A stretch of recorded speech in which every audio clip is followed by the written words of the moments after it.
The first scene already shows a completely destroyed horizon, overrun by monsters. A group of humans look out over the desolation from a cliff. Creatures of all kinds are present, even colossal ones like dragons. Among them is Horntail, the king of dragons. A woman appears and tells them that Kenta's nest has also fallen, and that there is no one else they can trust. The Knights of the Resistance, the Silent Crusade, the Adventurers, and even the 6 heroes the people trusted, they're all dead. The man in front of them was the only one left. He was the last adventurer, Elpin. The group prepares to fight, but they don't have much time, as the dragon has already arrived and is devouring everyone. After a while, the horizon is ablaze and Elpin, completely bloodied, looks on. Everyone around him is dead, but fortunately so is the dragon. Even so, he wonders if it's really real because another dragon, the king of dragons, is still flying through the sky. The one they had killed was just one of the king's heads, which was already starting to regenerate. The dragon lunges again at Elpin, who can only fall to his knees and think that everything is over, the world, their journey. In a rage, he punches the ground and shouts that it can't end like this. Philip died like this, Jaiden died like this, and so did El. They all sacrificed themselves. Elpin screams with all his might, refusing to accept the end, and decides that he will take revenge on Horntail. He won't succumb that way. Elpin begins to summon a spell towards Horntail, determined to kill the damned dragon, even if it's the last thing he does. But when he tries to use his mana to cast the spell, the magic shatters. His body is seized by intense pain, he vomits blood, and Horntail takes advantage of the gap to prepare a colossal blow against Elpin. With nowhere to run, he thinks it's all pathetic. How did things come to this? When did it all end like this? He just wanted power, more power. He wanted to start all over again. Suddenly, he's hit in the face with a bucket of water. Someone shouts at him to wake up, calling him a piece of garbage. Elpin realizes he's a prisoner somewhere. The man who threw the water says he knows he's not sick, he's just pretending. It seemed that Elpin was a slave to this man. He wonders where Horntail is and what has happened, trying to understand how he is still alive. Looking around, he recognizes the place, a slave market. But that didn't make sense, as slave markets had been abolished many years ago. However, he is sure that he is in one of these markets and recognizes the merchant as the same one who sold him in the past. Something was wrong. Perhaps he had traveled back in time. The merchant, annoyed, asks why Elpin is staring at him and strikes him in the face. Elpin thinks that that was the day it all began. Perhaps he was dreaming, but it all seemed too real to be a dream. The only logical explanation was that he had traveled back in time. As he is bought, Elpin sees it as a second chance to do everything right this time. In the next scene, we see him holding a staff, the staff of the fire arrow. He reflects that it's not a bad skill, in fact, it's perfect for the moment, but it's still not enough. He soon comes across a severed leg in front of him, searches it and finds a ring. He puts the ring on his finger and realizes that it is the telekinesis ring. Suddenly, sounds come from behind him. Monsters are approaching, probably attracted by the smell of blood in the area. Without wasting any time, monsters that look like walking bushes advance on him. The first is killed quickly, but the second uses its huge tongue to break Elpin's staff in half, leaving him surprised. Another monster takes advantage of the opening and tries to bite him, but Elpin launches a flaming arrow and kills it instantly. He decides to test the ring, and with a wave of his hand, he makes the fire arrow pass through all the monsters around him. He finds this incredible, but he can't keep the magic up for long, as there are still creatures alive. He thinks that, although he doesn't care that much, he tries to activate his magic again, but fails. Shocked, he is forced to dodge the monsters, which end up hitting the ground. Elpin wonders why he couldn't activate the fire arrow. Elpin thinks that although the staff has been broken in half, the crystal is still working. Perhaps there is a recharge time between the fire arrows he can conjure. Just then, another creature tries to attack him. With no magic available, he has no choice but to engage in hand-to-hand combat. He hits the monster in the face and continues to beat it with his staff. He then delivers a kick that sinks the creature to the ground. Elpin wonders, is it ready now? This time, he manages to summon the fire arrow just as the monster opens its mouth. Seeing the perfect opportunity, he fires the arrow and uses his telekinesis once again, making the arrow pass through several monsters without difficulty, killing them all. Suddenly, a seriously injured person, crawling on the ground, says that that slave is not ordinary. He's not ordinary, the person comments. Elpin thinks, well, is he still alive? The wounded man wonders who this slave is, because he seems to have a very powerful magical ability. Elpin reflects that the woman has been very lucky to be alive so far, but she won't be lucky for long in front of him. The woman, for her part, wonders why he is using that staff and what the circle on his wrist is. She doesn't understand how a slave can have so many powers. Suddenly, she realizes that it was he who caused the anomaly and killed all the monsters. Elpin just stares at her and asks if she has finished her little speech. He then explains that perhaps she is mistaken. He says that even if there were more people alive, he would have killed them all anyway. After all, he completely abhors people like her and those who use other humans to survive. In the next scene, during the morning in a town, several people are impressed by something. They see Elpin passing by and wonder how a slave survived all that and came back alone. However, Elpin takes no notice and is already thinking about what to do next. He needs to act quickly to avoid the fate he suffered in his past life. The most important thing at the moment is to exchange the status of slave for another. Meanwhile, inside the Adventurers Guild, someone informs the leader, a man in his office, that the slave has returned alive and unharmed. The Lord, indifferent at first, comments that other slaves have also returned unharmed, but the subordinate continues. All the adventurers died at the gates, but the slave returned alone and unharmed. Intrigued, the Lord stops and pays attention. Wait a minute, he came back alive and alone. Smoking his cigar, the Lord comments that this is very strange indeed. The most intriguing thing is that the slave came back to report what had happened, instead of running away. He explains that those who become debt slaves can never escape sacrifice, and the fact that he didn't run away shows that he knows that death is the only release for these slaves. That's how it works here at the Gap Merchant Guild. The Lord wonders if he should really listen to this kind of thing, but his subordinate hasn't finished yet. He says that the slave has awakened the first magic circle. This draws the Lord's attention even more. A slave with a magic circle? Maybe it's true, after all, no one would invent something to enhance a slave. In addition, the subordinate informs him that the slave has asked to change his contract. Confused, the Lord asks, "Contract?" The subordinate explains that the slave has applied to be an adventurer in the guild. The Lord, surprised, wonders who the slave thinks he is. However, the subordinate clarifies that this decision came at the behest of Lord Larkan, one of the guild's executives. Lord Abiz then asks why a guild executive would be interested in a slave. Abiz looks at a specific book and begins to investigate. After some time reflecting, looking out of the window, he thinks, a slave who wants to become an adventurer? He then explains that, in the name of the Sign Empress, there are no more slaves, but that's only on the surface. In reality, humans are still slaves to their own debts. Those who don't pay their debts are forced to work to pay them off. It's a simple rule that keeps the system of slavery in place in the world of Maple. Elpin remembers when his father, his only family, fell ill and died, forcing him to become one of those slaves. He obtained a rare ingredient, black moss, from the Gore Guild, promising to pay for it later to cure his father. However, the guild charged 1 million coins, several times more than the real market value. Soon after, we see Elpin in court being tried. The judge declares that, as he has not paid back the loan of 1 million coins he took from the Gore Guild, he will be obliged to provide work for the guild for a fixed period. Thus, Elpin has been exploited for 6 years. Now it's time for his revenge. In the next scene, Elpin is in a meeting with Lord Abiz, introducing himself. He thinks Abiz is a lackey of Larkan, one of the guild's executives. Abiz, sipping his coffee, comments that he heard Elpin wanted changes to his contract. Without beating about the bush, Abiz says that he has read Pan's report and, without blinking an eye, will register him as an adventurer, but in Class F. Elpin thanks him, but thinks that there is a reason behind this easy acceptance. So he asks to be registered,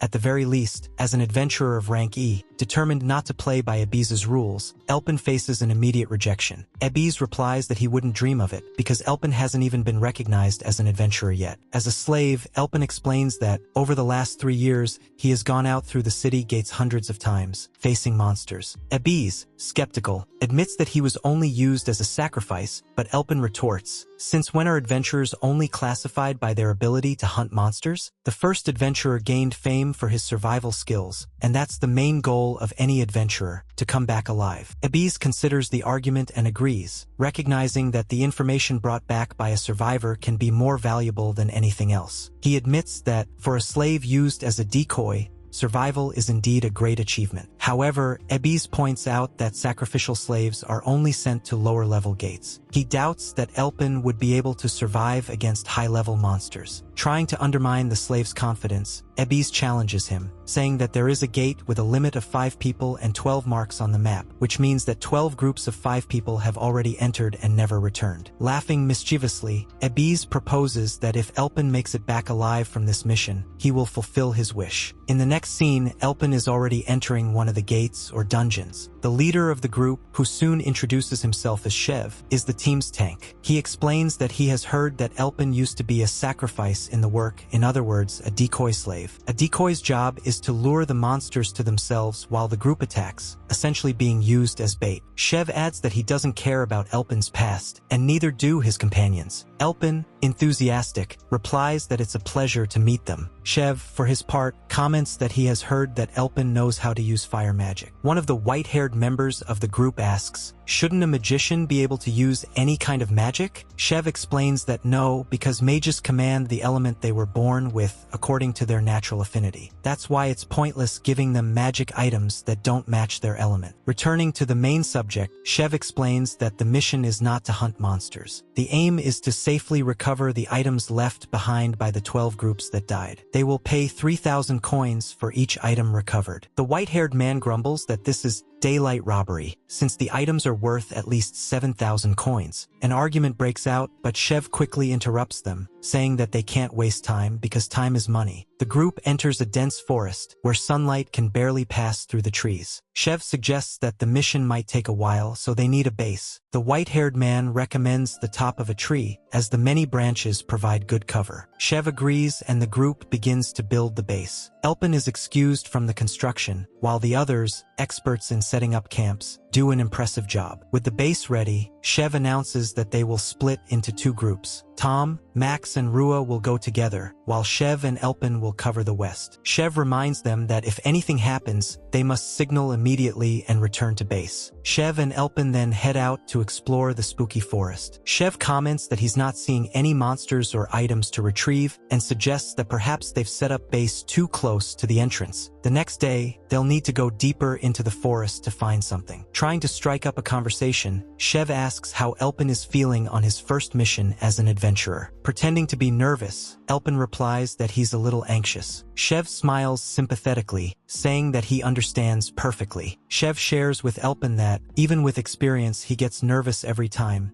because he's not the bravest person in the world. He says that, despite this, he always goes ahead because he is surrounded by people who are important to him. Although he thinks he might be being dramatic, he cares about all his companions. Shev comments that he was shaken when he heard Elpin's story, not being able to imagine how difficult it must have been to be a sacrificial slave. With that, he offers Elpin a standing invitation to join his group. However, he realizes that Elpin wasn't paying much attention, as he had found a strangely deep footprint in the mud. Later, the group returns to the base. Sitting around the campfire, they share that they haven't found anything relevant. Shev tells everyone to stop talking and focus on dinner, while Elpin, in the corner, seems distant, reflecting. At dawn, Shev and the group try to wake Elpin. The leader, with a knife ready, asks if he's asleep. One of the members comments that there's no need for questions, since they drugged Elpin's food at dinner. It was a substance potent enough to knock anyone out, and if he was still alive, it was pure luck. The plan was to steal Elpin's fire stick, which was worth at least 10,000 coins, and kill him right there. But when they lifted the blanket, they discovered that Elpin wasn't there, causing everyone to be shocked. Shev, desperate, orders them to look for him, convinced that he couldn't have gone far. Suddenly, an explosion occurs, setting fire to the tree base. The group panics, trying to save supplies and important items. One of the members warns Shev that something even worse is coming, a huge creature. Shev realizes that Elpin has used the group as bait to attract the beast. Desperate, they are forced to jump from the base, as the creature destroys everything in a single attack. As the group flees, Shev concludes that the creature attacking them is a golden slime, a monstrosity that only appears in red category gates. His body is completely made of acid. Before they can react, the creature fires an arrow of acid, but Shev manages to narrowly dodge it. He comments that the acid arrow has a recharge time of 1 minute, and the only chance of survival is to take advantage of this window to destroy the slime's core. Max, one of the members, impulsively rushes forward to try to destroy the core, ignoring Shev's warnings.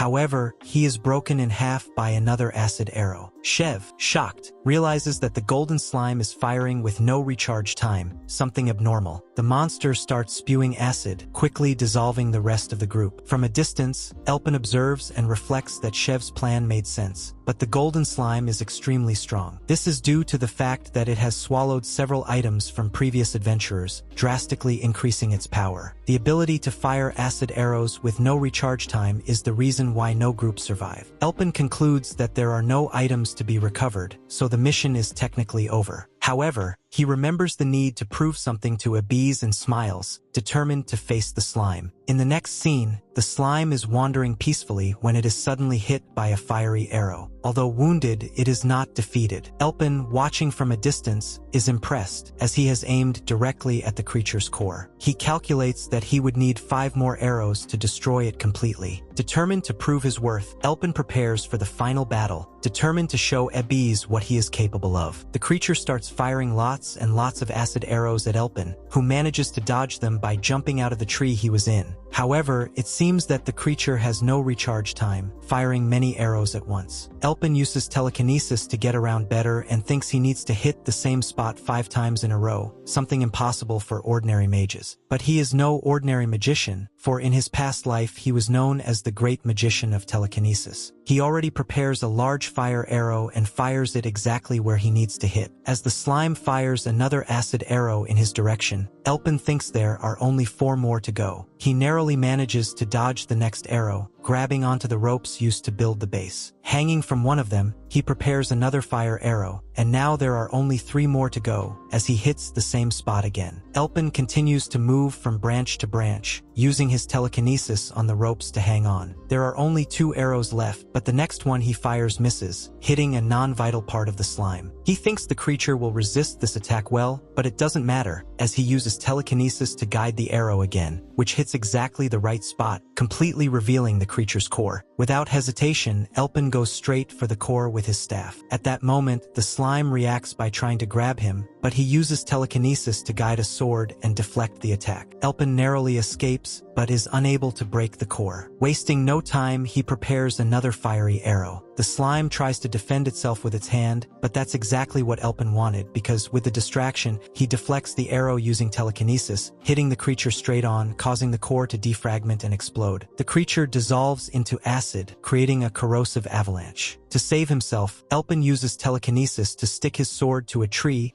and escape the wave of acid that destroys everything in its path. After the acid is absorbed by the earth, Elpin descends to solid ground and walks towards the core, but he doesn't have to go there. He pulls it into his hand using telekinesis. The core glows brightly in his hand, and he creates a barrier. In the next scene, Elpin is back at the guild, where Abiz sees him and comments that he really wasn't just a talker, since he's done what he promised. Abiz asks why he's come back alone again, and Elpin replies directly that the group assigned to the mission tried to kill him, and that they were all killed by the boss of the place. Abiz, surprised, asks if Elpin saw the chief and made it out alive. Elpin replies that he did, that he saw the golden slime, and before Abiz can ask about the items, he interrupts him, saying that all the items have been lost. Abiz reflects on the great loss this represents, since no items were recovered, and considers Elpin's return alive to be another problem. He explains that there are universal rules that apply to all gates. Each gate has a limit of people who can enter, and if this limit is exceeded, everyone who enters will die, and the gate will be deactivated until everyone dies. In addition, there are 2 restrictions that prevent adventurers from entering certain gates: the difficulty, which varies from red to purple, and the level of the adventurers, which, if it is higher than that of the gate, prevents entry. Abiz goes on to say that adventurers only get 1 chance to pass through the gate. If a group enters and all but 1 person dies, the gate closes forever unless everyone dies. Abiz laments the loss of the items and rewards that the boss could have given, but doesn't ask too much about it, as he knows that the items have been melted down. He says that Elpin failed the mission anyway, but Elpin interrupts him, saying that he hasn't finished talking yet. Elpin reveals that he has consumed the golden slime and is now a 2-circle adventurer. Abiz, incredulous, confirms that Elpin really did kill and consume the boss of that dungeon. Elpin then proves to be an adventurer of great potential, and Abiz, impressed, tells him that he will register him as a D-rank adventurer. He offers Elpin the opportunity to become a C-rank adventurer if he chooses to work exclusively for him. In the next scene, Elpin is already signing the contract. Abiz comments that it is unprecedented for an adventurer of 2 circles to be of rank C before reaching the 3rd circle, as the level of an adventurer is directly related to the number of circles they have, with veterans ranging from rank A to B. And Abiz thinks that Elon is an exception. Not everyone can advance to the next circle by absorbing a mana stone. What's more, Elon has an extremely strong survival instinct. With a big smile, Abiz reflects that this boy is clearly one of the best adventurers he has ever met. He looks at Elpin with this smile, thinking that he needs to recruit him. Elpin, for his part, thinks he has been very lucky, as things have improved very quickly. He realizes that his real goal isn't that far away. The first big achievement will be at a red gate, where 100 people can fit. If he remembers correctly, there will be a big event in which all the guilds will take part, and for sure the Gore Guild too. That's not a bad thing, as he already wanted to speed up his plan anyway. Elpin then turns to Abiz and says, "Can I ask you a favor?" Abiz, curious,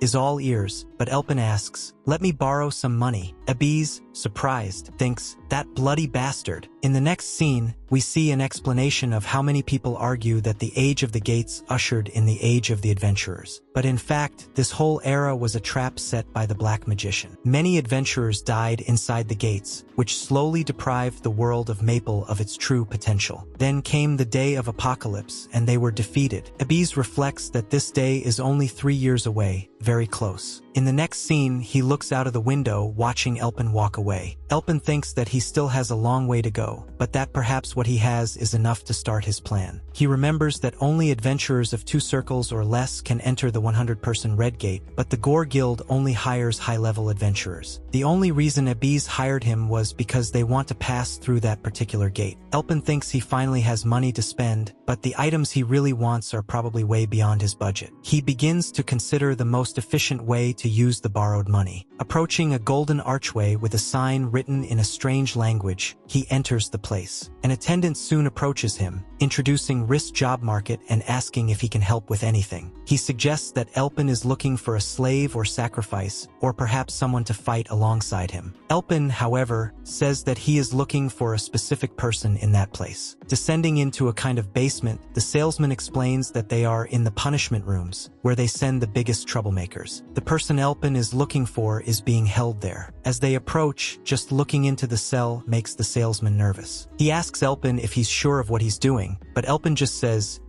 Yeah, I know." Inside the cell, they see a man completely chained by the arms, legs, and neck. Elpin says that this is exactly the person he was looking for. It is then explained that the death of a certain individual accelerated the apocalypse. The heroine Aaron was murdered, and the person responsible is now in charge of Elpin, the only apprentice Aaron ever had, Dibwa, the hero killer. It was this incident that started the apocalypse. Dibwa asks why Elon is looking for him, since he's never seen his face before. The salesman, still nervous, apologizes for Dibwa being a bit rude. Elpin thinks that, even if he was stuck there, Dibwa would become a very famous adventurer in the future, so much so that he was apprenticed to the greatest heroine ever. The salesman goes on to explain that Dibwa is completely savage and barbaric, but Elpin isn't interested in his character. After all, Dibwa was one of the most influential people on the day of the apocalypse. Elpin reflects that both he and Dibwa were constantly compared, as they came from the same background and became very powerful. The biggest point in common between them, however, is another. Elpin asks how much Dibwa costs. Dibwa replies that he must be from a wealthy family to ask that question, because his worth is 1 million mesos. He challenges Elpin, asking if he has all that money. At this point, Elpin reflects that the biggest thing they have in common is that they both desperately need money. Dibwa reveals that his sister suffers from a disease called Black Blood Plague. He tells Elpin to leave, as he's sure he doesn't have the money. But, to the surprise of Dibwa and the seller, Elpin pulls out 1 million mesos from his pocket. The seller, incredulous, asks if Elpin is sure of what he's doing, but Elpin replies that he hasn't finished yet. He wants a 1-year contract, splitting the profits 7-3, and Elpin will have priority in taking any items found inside the gates. The salesman thinks Elpin is crazy, as he doesn't want Dibwa as a slave, but as a member of his group. Dibwa, without hesitation, bites his finger, seals the contract in blood, and says he can no longer go back on his word. Elpin, with a smile, realizes that he was right about Dibwa's little sister and tells him that there is already a gate ready for them. Upon receiving Elpin's proposal, Dibwa replies with a sarcastic smile, "I was hoping you'd say that." Elpin then warns him, "You're going to have to prove yourself." Dibwa replies confidently, "You bet, boss. I'm going to be the hardest worker you've ever seen." When they finally enter the gate, Dibwa is holding a gun and comments, "Boss, I appreciate the new gun and all, but I feel more comfortable with a long sword." He asks, "Shouldn't I use a weapon I'm more used to?" Elpin replies bluntly, "As long as you work with me, you'll be using a halberd. If you have any objections, you can cancel the contract at any time." Dibwa complains, but accepts the order. Elpin then informs them that they have arrived at the gate that they will use as a training camp, level red, with a capacity for up to 8 people. Dibwa, intrigued, asks, "Where are the other members of the group? You certainly have the money to hire more people, don't you? You'll have support, right? That's crucial, isn't it?" Elpin, impassive, just stares at Dibwa, who begins to realize what's going on. "Wait a minute, no, you're not saying that?" Elpin calmly replies, "Relax, we have enough people to clean this gate." Relieved for a moment, Dibwa comments, "Wow, you scared me, boss. So it's just you and me." The truth begins to sink in for Dibwa, who despairs, "This is a joke, isn't it?" But before he can continue complaining, Elpin kicks him into the gate, and they both go through the portal with that characteristic glare. Dibwa falls into a suggestive position and angrily shouts, "You're out of your mind! How are 2 people going to beat a red level gate?" He continues complaining, "First you give me a weapon I've never used, and now..." Before he could finish, a noise interrupted the conversation. Several logs move towards them, and Dibwa realizes that he must have attracted their attention with his shouting. He tries to turn around to deal with the enemies using the halberd, but Elpin just says, "Get to the side." Dibwa, still trying to argue, says, "I'll take care of these bugs up front." But before he could act, Elpin fired a fire arrow with telekinesis, eliminating the logs one by one. The arrows flew in all directions, striking down the enemies with precision. Impressed by what he has seen, Dibwa is shocked. Elpin, however, reprimands him. "It was very pathetic of you to start shouting just as we entered the gate. Don't make that mistake again." Dibwa, stunned, thinks, "Who the hell is this guy?" In the next scene, we see a mansion at night with a figure kneeling before its leader. She reports that the guilds have taken the bait and that her infiltrators are already in position. She asks if she can go ahead with the plan. The leader, holding a goblet, gives permission. "Go ahead with the plan. The will of our order will be carried out. We will free this world." Back in the hot, arid desert, Dibwa is collecting 27 mana stones after defeating the logs. As they continue on their way, Dibwa thinks he initially thought Elpin was a lunatic, but now he sees that the guy is incredible. He uses telekinesis in a way that Dibwa has never seen before. Thinking about the 30% profit he will receive, Dibwa concludes that he will do very well alongside Elpin. However, his thoughts are interrupted when Elpin announces that there are more enemies ahead. They spot a group of sleeping logs. Dibwa counts 9 logs and asks, "What do you mean? What does that mean?" Elpin just stares at him. A pebble fell, distracting the first log, and, taking advantage of the gap, Dibwa sliced the enemy with his halberd. Immediately, the other logs move in on him. Dibwa thinks it will be extremely difficult to fight them all with a weapon he has never used. "Not even if I were a cat with 9 lives, he reflects. Angry, he concludes that Elpin is a terrible boss. As Dibwa struggles to manage with the halberd, Elpin watches and thinks that Dibwa still has a long way to go with that weapon. However, Elpin knows that the halberd is the best weapon for Dibwa. He doesn't even question the boy's potential. After all, Dibwa was apprenticed to the greatest heroine, who also used a halberd. During the fight, Dibwa begins to realize that the halberd isn't so bad. He thinks the weapon has a good range, is powerful and quite convenient. With a little more practice, he believes he'll be able to make much better attacks. We see a beautiful scene of him defeating the logs with agility. Elpin, watching, thinks that Dibwa has quickly understood how to use the halberd, and that's before he reaches his first circle. Suddenly, Dibwa feels a tremor. At first, he thinks it's an earthquake, but then he realizes that something is coming through the mountain in front of him, almost hitting him. Frightened, he asks himself, "What the hell is that?" And then we see a huge log approaching. This time, it's Elpin who saves Dibwa, gently throwing him away. As he stares at the gigantic creature creature, Elpin thinks, beasts of this size are never good, but in fact, they make easy targets for arrows. And Dibwa thinks that this arrow of fire will take care of the beast, but we see that he manages to repel it. Elon thinks this creature is very powerful, but he's not finished yet. He uses telekinesis to confuse the creature, spinning the arrow around it and trying to hit it right in the back. However, one of the branches again reflects the arrow, and this time Elpin senses that it's not going to work. Dibwa starts running desperately because, if even his magic doesn't work, they have to get out of there. Elpin thinks that the magic works because it repelled the arrow, but the branches are getting in the way, and in this next attack they narrowly dodge, giving the creature an opening to try to attack Dibwa. But with his telekinesis, Elpin pulls out a rock and manages to put it under Dibwa to save him. He says, "Wow, that's a good one, little chef," and thanks him, cheering with the dust. Elon simply says, "Dibwa, take care of these little logs. I'll deal with the big one." And Dibwa replies, "Hey boss, wait a minute. Wow, he's really fast." Elon was already preparing another fire arrow, and Dibwa thought Elpin was going to do the same thing, only he'd repel it again, wouldn't he? And that's exactly what happens. One of the branches repels again. What the trunk didn't expect was the other arrow that would come straight after, scratching him in the face. Dibwa thinks, "It worked this time." We see Elpin's face super focused, thinking that the log is moving the branches much faster than he expected, making it impossible to hit it, even with the help of telekinesis. However, now that he's a two-circle adventurer, he manages to shoot 2 fire arrows, and the next one already hits the trunk with everything. Dibwa is there mentally rooting for his little boss and thinks that the creature may be fast, but it can't stop one attack after another. He thinks that perhaps his boss is much stronger than he expected. But suddenly, we see several small logs behind Elpin. Dibwa even tries to warn him in time, but he doesn't need to, because an arrow with telekinesis kills them all at once. Elpin asks, "Hey, Dibwa, can't you handle little monsters that size?" But as soon as he turns his face, the log takes advantage to attack him, and he's obviously forced to dodge it. While he's in the air, another attack comes at him, one he couldn't dodge. Only Dibwa appears and cuts that branch in half. Dibwa says, "You saved me, so now we're even," and smiles a little, saying, "Yeah, now my money's in it. Let's finish this asshole off." Elon is already using the 2 magic arrows he can shoot and manages to cut through some of the branches of that trunk, but he turns around very angrily to try and hit Elpin. But Dibwa won't let him, and with his halberd he makes a deep cut, opening the way for the fire arrow, which hits the trunk again. The next attack would be very difficult for Dibwa to dodge because he was being attacked from both sides, but Elpin said he would take care of the right, and Dibwa understood that he should take care of the left. Each of them breaks a branch, giving Dibwa the chance to make lots and lots of cuts in that trunk. However, in the middle of all this commotion, he gets hit in the stomach and becomes vulnerable, so much so that the log tries to swallow him up. But again, with his telekinesis, the protagonist saves him with a rock. However, the log doesn't let up and crushes the stone. Elon is furious at this and uses his telekinesis to make several stones climb up to Dibwa, but the log still won't stop. Dibwa thinks they won't have a minute's peace in that place and quickly jumps from rock to get out alive. The fiery arrow continues to circle the log. The log tries to see where the arrow is going, and this distracts it, opening up a complete gap for Dibwa, who hits the log right in the eye. He screams in pain, but Dibwa is thrown away, although he manages to hold on and say that it won't end like this. He throws himself back towards the trunk. As he was without his halberd, Elon uses telekinesis on it and guides it, cutting the trunk on the way and placing it right in Dibwa's hands, who thinks, "This damn tree is going to die now." Without much ceremony, Dibwa completely smashes the 2 eyes out of the trunk, which screams in pain. But Dibwa can't attack anymore and has to retreat. But then the log goes all out to try and swallow him up again. Obviously, Elpin wasn't going to let this go to waste, not least because Dibwa wasn't cheap, and he shoots 2 arrows of fire into the trunk's mouth, causing the core of the trunk to completely shatter and burn to the ground. Elon approaches and says, "Well done, Dibwa." Dibwa, all wound up, replies, "Yeah," and the 2 of them just watch that log burn. In the next scene, later in the evening, we see a girl eating at the table, saying it's been a long day and thanking us for the food. Then someone knocks on her door. She wonders who it could be, and it turns out to be her brother, Dibwa, all wound up. She is thrilled to see her brother and hugs him very tightly, welcoming him back. Meanwhile, in another very isolated hut, we see the protagonist observing something. It seems that in this house there is a portrait of him as a child and, on the bed, a corpse. When he sees this, he just casts a spell and leaves the house while it is set on fire. The next scene is in Abiza's office, where he's looking at something and commenting that it's not good. The date for the hide in the 100-person dungeon is approaching, but he still hasn't figured out who he's going to send. Lord Larkin's name is at stake, so they can't afford not to take part. The 10 merchant guilds are going to take part and are showing interest in this dungeon. After all, a gate with 100 people guarantees an epic item as loot, and there's even a chance of a legendary. However, he knows that this won't be enough as things stand, because there will be big names there. The Natasha sisters, from the Gold Rich Merchant Guild, are forces to be reckoned with, especially among the Second Circle adventurers. Compared to them, the adventurers they have in the Gore Guild are amateurs. He comments that, to be fair, all the adventurers deployed by the other 10 large merchant guilds are the cream of the crop, and since their guild is the smallest of the 10, he's not at all sure. He says this looking at Elon's file, until someone suddenly knocks on the door. It's Lord Larkan, who asks Abiz if he's chosen the members yet. He apologizes and says he hasn't yet. Larkin replies that it's taking him longer than last time and asks about that boy he recruited. Abiz replies that he has some doubts about Elpin and that he can't guarantee how he fights, since no one from the other group came back with him. Only he came back alive. He knows the boy has potential, but he doesn't know how he works. Larkin suggests that other people vouch for him, and there's a perfect opportunity to do so. Just summon all the candidates he was considering and they'll have several witnesses. In the next scene, Elpin and Dibwa are facing the portal. Dibwa is impressed because there are so many people there, but suddenly a person appears and asks if they are the 5th group going through. He can't believe that the group is made up of 2 slaves. Analyzing the situation, Elpin realizes that no one is very happy about the 2 of them being there. They all think they're just going to be rocks in the road. He notices that everyone there is an adventurer from 2 circles, and they're not like that little group he killed. No, they're there to do real work. Then, all of a sudden, Abiz appears and gets straight to the point, saying that this is a test to evaluate their abilities and see who will get the chance. The guy in front asks what opportunity that is, and Abiz replies that it's the chance to enter the 100-person dungeon. The guy and his group are shocked, and Abiz says that this will be the special reward for those who complete it. Elpin thinks that he knows very well what Abiz is doing now. He wishes good luck to the people who are going to enter this gate that holds 40 people. After a glare, they're already inside, and the staff think it's another forest dungeon. The nasty guy tells them that they're only going to cooperate with the other groups during the boss fight and nothing else. Then all the groups start to split up individually. The group with the wizard as their leader says they'll kill any monster they come across. Not long after, a mushroom monster appears, but the guys are disappointed that only one has appeared. The guys complain that a single monster is a waste of time, and the wizard uses an energy sphere on it, claiming that it was easy and that they only need to get mana stones. But when the smoke clears, the monster is in one piece, and the wizard wonders what magical resistance that beast has. Now it's time for whoever has physical damage in the group to finish it off. But suddenly they are surrounded by several of these mushrooms. With great difficulty they manage to kill them, and it's really only those with weapons, not magic, who manage to do any real damage. A girl in the group comments that these monsters are much more powerful than they thought. The wizard tells them that they'd better change their minds and that they won't kill all the monsters that appear. They'll ignore them and get to the boss soon, otherwise they'll be too tired by then. He tells them that they have to take a risk to get the chance and that they should go straight to where the boss is, ignoring the other groups. Elpin thinks the same thing and tells Dibwa that the other groups are probably thinking of doing this now. Dibwa agrees, but notes that he didn't do much in that fight. Elpin replies, "Oh, it was only 3. Don't worry." Dibwa says that if he's right, it means they don't have much time to waste there. He suggests they go straight to the boss, but Elpin says they'll kill all the monsters they see. Dibwa is confused and asks, "Well, didn't you say that everyone is going to think about going straight to the boss?" Elpin explains that adventurers are not classified solely on the basis of their ability to hunt the boss. What's more, searching for it can be dangerous, as there's a lot of competition on the way there, and they don't know the abilities of the other groups. So it's better not to take the risk, better safe than sorry. And Dibwa thinks, "Okay, you know everything." But Elpin says that this gate doesn't have a nice feel to it anyway. In the next scene, we return to that wizard's group until a girl shows him something. It seems that this is the way out of the portal, and she suggests that they leave signs, some clues, for when they leave the boss and come back here. Suddenly, someone in the group starts laughing uncontrollably. Dolan, who is the wizard, asks, "Hey, what's so funny, man?" But the guy keeps laughing, and Dolan asks him to stop because he'll attract the attention of monsters. However, it seems that the guy's laughter is involuntary, until everyone except Dolan starts laughing a lot. Dolan thinks it's a laughter spore and that they have to get out of there quickly before something happens. But I guess he wasn't fast enough because a hideous creature, a giant mushroom, was already after him. When he tries to defend himself, the spore catches him and he starts laughing too. Going back to Elpin and Dibwa, it looks like they're going over a cliff with water underneath. Dibwa thinks his boss hasn't lifted a finger today, but he notices something in the sky and says that's the signal. Dibwa arrives saying that the guys said they would signal when they got to the boss, but he didn't expect them to actually do it. Elpin takes a look and realizes that there's a group missing. The tough guy says that everyone is there and that he'll explain the situation, but a woman comments that Dolan's group hasn't arrived yet. The guy replies that that's exactly what he's going to talk about. They don't need to wait for Dolan, as his group has been completely wiped out by the poisonous clown mushroom. The woman is very shocked to hear this and asks what a clown mushroom is. The guys start to discuss that their groups have no effective attack against this mushroom and wonder if anyone has at least found the exit gate to that place. Dibwa asks Elpin if this poisonous clown mushroom is really that dangerous. Elpin reflects and ignores Dibwa, thinking that this is the worst kind of monster they could encounter at this level, as the poisonous spore it releases prevents any attack. The area of the spore is very large. While Dibwa is pissed off because Elpin is ignoring him, Elpin continues to think that the way to kill the mushroom is with ranged attacks, but it's still very resistant. The big guy says that, unfortunately, the boss, the clown mushroom, is right at the exit of the dungeon, meaning that they won't be able to get out unless they get him out. Dibwa offers, saying he can count on him to kill it, but Elpin replies, "Dibwa, shut up." Elpin explains that it's not that simple because if they don't come up with a plan, everyone there will die. He says that his fire arrow won't even scratch that bug, which leaves Dibwa very shocked. Elpin goes on to say that those creatures were already resistant. Imagine their boss. The big man complains, "Ah, thank you, Captain Obvious." The guys get desperate, asking what they're going to do. Elpin raises his hand and says, 50,000 coins. The guy is a bit confused, asking if it's 50,000 per person.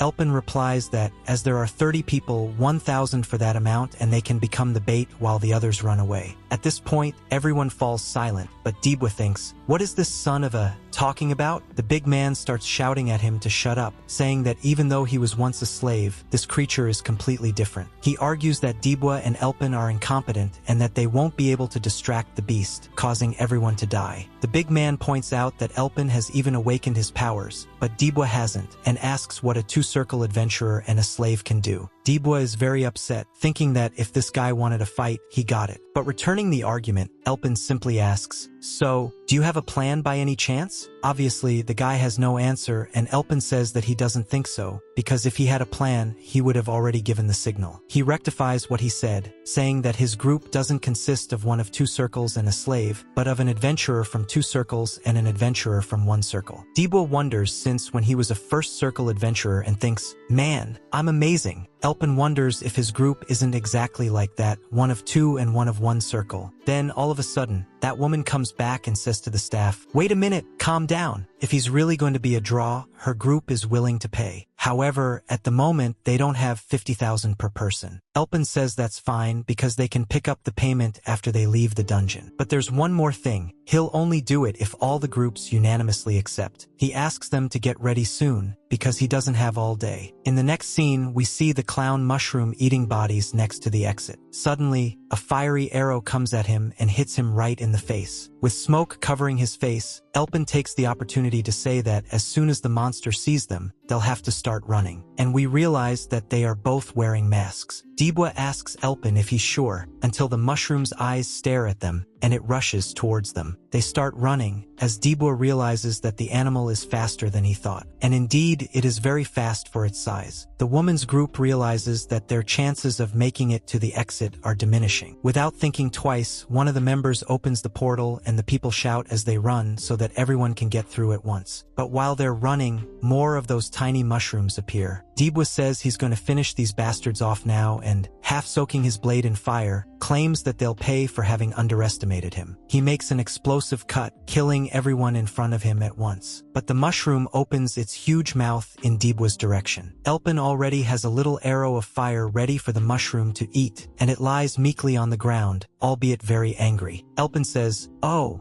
then have another one in your face so you'll stop being such a fool." but this time the mushroom manages to dodge. Elpin doesn't give up and uses telekinesis while the mushroom jumps up to try and catch them. The arrow tries to hit the mushroom, but it continues to dodge and heads towards the two of them. Dibwa thinks he'll be able to reach it, but as they approach the cliff, Elpin just says, "Let's jump." This narrowly saves Dibwa. Dibwa then turns to the mushroom and shouts, "Hey, listen here, you little shit, eat that," and an explosive arrow of fire hits the mushroom in the face. They fall into the water below the cliff. Back on the surface, Dibwa says they almost died because of that stupid mushroom. Elpin is already on his feet and Dibwa is spitting out a lot of water. Dibwa asks, "So, what's the plan now?" Elpin replies that it won't be that simple because that's the boss of the place. They need a much more complex plan. Dibwa, surprised, asks, No, wait a minute, boss. Are you thinking of killing that thing?" Elpin replies, "You heard right." Dibwa exclaims, "Oh no, you're kidding me, right?" Elpin says, "Well, didn't they come to hunt him?" Dibwa agrees, but points out that they didn't know it was a crazy poisonous mushroom. He asks Elpin if he knows that there is a strategy called retreat. Elpin explains that they'll miss that gate if they run away. Dibwa thinks Elpin is crazy, because a fire arrow doesn't even have the right effect on that bug. How are they going to kill it? Elpin says the situation has changed. Now that the competition is over, it's time for a free meal and, what's more, they'll get a bonus. He asks if Dibwa is really going against the contract he signed, but Dibwa says no, only that he'll have to give him a bonus on his salary. His boss agrees, but Dibwa says that at least he has to come up with a plan, because he won't sacrifice his life for something impossible. Now it's time for Elpin to explain how they're going to kill that bug. In the next scene, we see the people running out of the portal. Ebis wonders why they're leaving and notices that a group is missing. The desperate woman informs them that they have failed to clear the dungeon and that Dolan's group has been completely wiped out. She says that Elpin is still inside, as they were the bait for the guys to escape. She says it's impossible to beat that boss. Ebis doesn't look too good when he hears this and says that she just ran off with her tail between her legs. The woman explains that the boss of this place was the poisonous clown mushroom and that there was nothing they could do. Ebis says he'll go back, but the girl warns him that Elpin and Dibwa are still inside. Ebis replies that even if they don't, they won't survive against that boss. If they want to wait, let them wait alone because he doesn't have time for that. He thinks that everyone he's collected has been useless and that he's been very lucky with this collection of limbs. Ebis thinks that boss is really hard to deal with, but he doesn't need useless adventurers like that either. The kind of adventurer he wants is one who can get through that kind of situation. Speaking of which, we see Elpin carrying a fire arrow from the top of a cliff, wondering what it is about an adventurer who can make the impossible possible. He prepares himself and says it's time to start the hunt. He shoots his fire arrow with all his might, thinking that this monster is faster and tougher than any they've ever faced. What's more, it has poison that makes it difficult to get close to it. Therefore, in this kind of situation, the best thing to do is to attack from a long distance. However, the arrow he's currently shooting can't reach the desired level of force, but he uses telekinesis to dramatically increase the speed and piercing of the arrow. It's something he imagines when he thinks of a bullet, an ability that makes the impossible possible. The fire arrow is like a bullet, and the poor mushroom had no warning. It receives the arrow right in the belly, and with the power of telekinesis and speed, the arrow begins to spin and pierce the mushroom until it passes through it, taking with it several trees that were behind it. Elpin thought he had hit the core, but he missed a little. Even so, the mushroom was completely pierced. Elpin reflects that this bug is going to be more trouble than he thought. The creature realizes where he is because of the glow of the arrow and runs towards him, while the protagonist tries to shoot other arrows at him. Elpin finds it difficult to use the revolver while the target is moving, and the biggest problem is the reload time. He needs to finish it off before the mushroom can rise. It seems that the mushroom is dodging all the arrows, but at that moment there is an ambush. Dibwa says that now is the right time. He, masked so as not to be affected by the poison, pulls a rope which causes the mushroom to stumble and be dragged through the mud below. While he's distracted by Elpin, he stops shooting arrows. The mushroom is confused, but at that moment Dibwa arrives with the flaming blade and hits it right in the middle of the mushroom's face, saying that it can finally breathe since it has stopped spitting poison. With his little finger, Dibwa calls the mushroom into the fight because now it's ready. Elpin thinks that all the conditions for his plan have been met, and the main plan is to lure the mushroom into the swamp so it loses some of its power, as the poison has been nullified, his most powerful weapon. Dibwa realizes that this plan makes sense, as the mud has clogged up all the mushroom's holes. He begins to attack with the blade tied to the rope, pulling it back with each blow, making several flaming attacks on the mushroom, machine gunning it. At a certain point, the mushroom manages to block the blade and quickly takes off. Elpin thinks that the reason they brought the bug into the swamp wasn't just to clog up the holes, but because in swamps fast creatures get screwed. Elpin uses the revolver again, and this time he hits a crucial point. The mushroom sinks into the mud, causing Dibwa to feel the impact and wonder if the bug has finally died. Elpin then tells Dibwa to aim for the core.